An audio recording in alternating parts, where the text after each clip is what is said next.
Hey guys, insight number 5, last one of the week. Now, this is both in chapter 5, and if I was teaching this class in Sunday school, which I'm going to be away, but it is a Sunday school week, I would pretty much just teach chapter 5 and get the class talking about that, because there's so much to apply to our lives today that you can learn from chapter 5.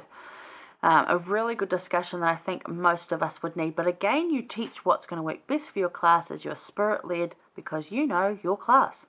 Right, so again, verses 1 to 3, because we covered some of this in the first one, because there's too much to talk about in just 10 minutes. So 1 to 3, they wanted to shift blame. They wanted to blame someone, and we often do that. This is Laman, Lemuel, sons of Ishmael, and whoever was with them. They wanted to blame someone for all the ugliness. They'd pretty much had their fill of all of it at this point, and their brother who kept inviting them to do things that they just didn't want to do, changes that they just didn't want to make. So they'd had enough. So they started blaming Nephi, they started blaming God, and we try and do this. It's someone's fault. If we can put fault on someone else, it makes us feel better. And you know what? It's not our fault, and it's not their fault. It just is. A lot of these things are just life. They're part of living. Heartache, physical illness, mental illness, COVID, like for example. We can assign blame onto a lot of things. But a lot of that is simply living here as a human. So you don't need to put blame on someone to feel better. You can simply say, oh, I don't like that situation. It didn't lead me to where I want to be. I'm going to choose to see the good. I'm going to choose to see the good, and I'm going to walk a path to see more good and be out of this ugliness. And again, that makes it sound really simple. It's not exactly that simple. It takes a long time, can take years, but if that's your continued focus, that's where you'll look at. So you'll be able to look back and go, wow, I've come a long way, and boy, do I see a lot of good. And no, I'm not where I wanted to be, but you know what? It's actually okay. And you'll get to that point.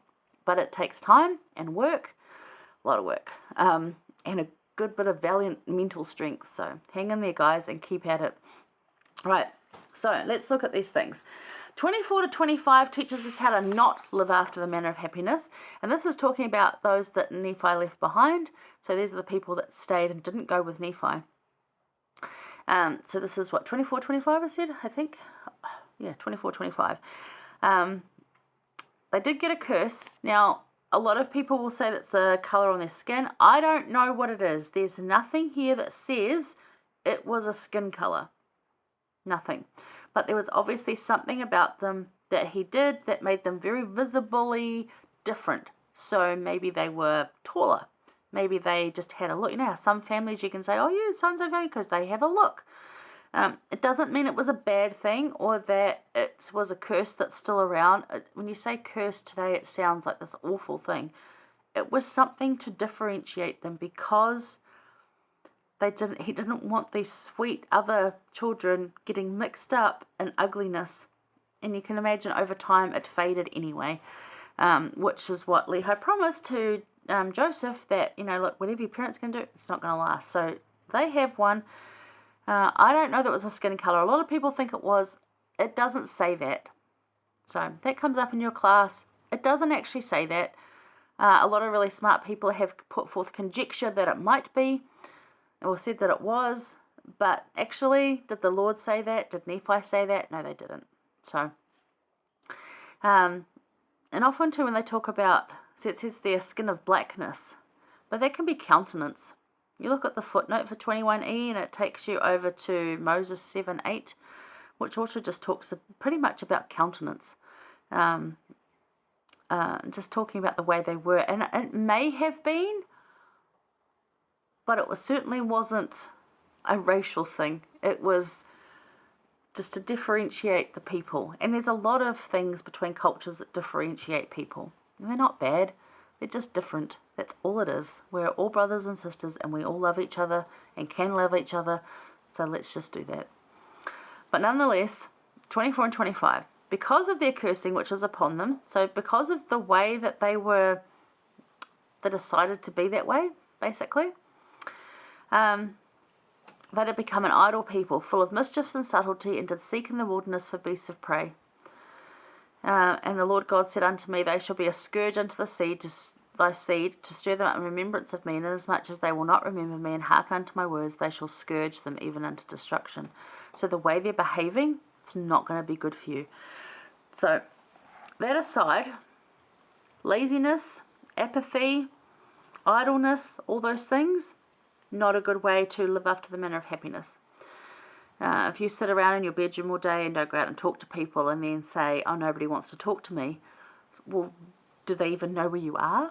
Like, there's a lot of things there. And, I've sat myself at home, not gone to church, and said, oh, nobody from church cares about me.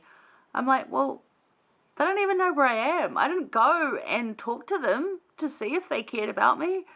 Like, go and act. And it takes me right back to Nephi when he said after Lehi's dream, do you know what Dad was talking about in this vision he saw of the tree of life? And, Laman and Lemuel were like, well, no, because the Lord didn't say to inquire.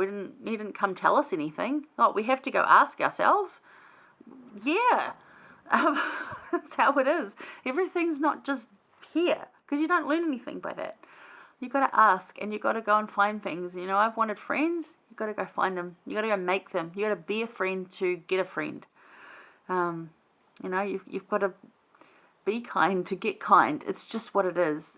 It's karma, basically. So, look at it. Have you been kind? Are you being generous to people out there? Are you speaking kindly? Are you smiling when you walk out the house? Or are you walking around looking like you want to kill someone? Because that's really not inviting. So that's not how to live in the manner of happiness. Well, let's look at some of the ways quickly that they are. So, I'm talking about this a lot. I love this whole concept, by the way. Love it, love it, love it, if you can't already tell. So, he and his family were able to live in this. So, verse 5, he left toxicity, even loved ones, because the Lord told him to. He didn't just cut them off. He had to leave. The Lord told him to. So do that. If there's people that aren't conducive with living a covenant life that brings you joy, doesn't mean you have to cut them off completely, but don't be around them as much. Like, limit your interactions if they're dragging you down. Limit that toxicity if it's dragging you down. It's not going to be good for you. It's not going to invite moments of happiness into your life. Verse 6, take those who will go with you. A lot of people chose to go with him. They called themselves Nephites after Nephi. We are the people that belong to Nephi. We're with him. He's with Christ. We're with Christ. We're with him. Your belief community. Surround yourself with Jesus-loving people. Surround yourself with covenant-keeping people. Now, even if they're not members of the church, they can still be Jesus people. Even if they're not Christian, they can still live in that way of work ethic and kindness and love and support and have similar interests as you and do those things. You can still surround yourself with those kind of people. They're going to invite moments of happiness to be available in your life. Verse 9, this is where they choose Nephi's name. Find a mentor who lives this way. So they choose Nephi. Who's yours? They call themselves Nephites. So who's yours? Who's your mentor that helps you live this way? I've got a couple. I've talked about them a lot. They're not necessarily family, but they're people who live this way. And I always think, what would they do? And I go to them for advice. Great.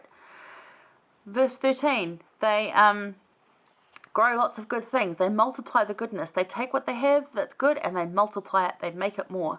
Working hard. And then they share with each other. That invites a lot of moments of joy and happiness to occur in our lives. 15 and 17, they act. They labor in improvement. They build lasting things.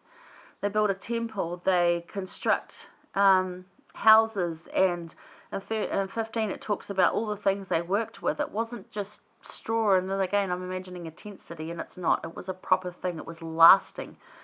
They built lasting things. So what lasting things are you building? I'm trying to build relationships with people. I'm trying to build a legacy of faith that I can leave behind to anyone who will listen. There's a lot of things I'm trying to build. So there's just some really good things in there, and I'll list these in the notes, so have a look about ways you can live in the manner of happiness. It's not that happy is going to happen straight away, but it's that you're inviting those opportunities into your life and you're living in a way that allows you to be happy quite easily. In the midst of all the afflictions, you can still see good. And it's choosing to see good, and it's choosing to live in a way that allows that. So that's what that is. Thanks for joining me this week. I know I've gone on a bit. Sorry about my voice and sorry about my brain just not quite working completely. But I do love this. So I do invite you to enrich yourself in it and just embrace it. Bring it into your lives as much as you can. If you've got any questions or thoughts, please let me know. Let us all know, because we just love to share around here. All right, you guys, stay safe out there. More awesome Second Nephi next week, and I will see you there for it.